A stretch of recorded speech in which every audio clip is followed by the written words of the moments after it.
Today in Brit Wiki Weekly Report, Sten Erik Ellerma, the man who never says no to anything. Christian Kimmel, who won't get tired of observing everything.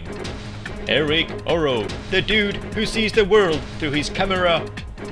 Sirli Weekoya, too shy to be looked at.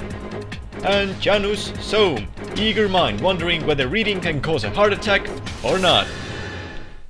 Next follows the book of the week, read by Sirli Weekoya. And suddenly, there before me stood a Frenchman, just as he had sprung out of the earth. He was no further away from me than you are right now. There we stand, we look at each other. The Frenchman was as pale as death. Suddenly he cries, "Don't shoot me! Don't shoot! I have 5 children!" He spoke French, but I could understand him. Well, I look at him and he looks at me. Then I say, "Ami," that means friend. And we shake hands and begin to walk away from each other, backwards. I didn't want him to shoot me in the back. Did you recognize the book of the week? If yes, then send us a message. Next follows Achievements with a multi-award winning and soon to be executed Sten Erik Ellerma.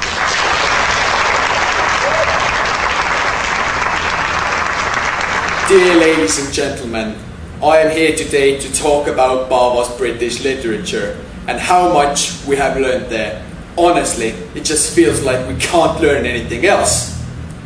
But we're wrong, because every week after week we are surprised because we constantly learn new and exciting things about British literature. And no, I am not talking about Paavo's witty remarks that he does every week, but about the plethora of knowledge that falls upon us on a bi-daily basis. Do you, dear ladies and gentlemen, know how to define modernism in a correct manner? No, of course you don't. That is because you have not been to Bufflit, but we have, so we have the necessary skills to do it. We also know how to professionally describe common daily things, for example, the weather, and also how to do it in different literary styles. Now that is real skill that only Paavo can give us. Paavo is like a father to us. He's there to provide us with both warmth and nurture, just like any other good parental unit. There's no wonder we call him Puff Daddy. He always takes time out of his precious lessons to listen to our problems and give advice to how to deal with them. But still, Paavo, he's a literary genius, so learning with him is not only fun and games. Oh no, it is not! Not by a long shot.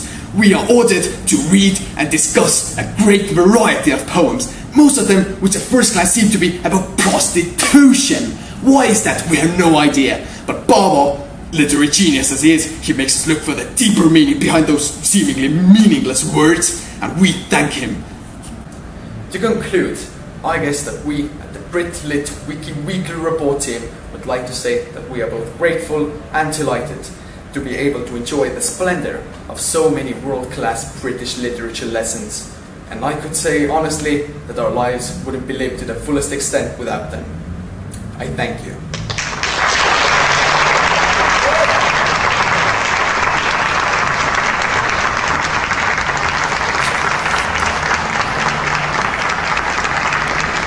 And now it's time for the quote of the week.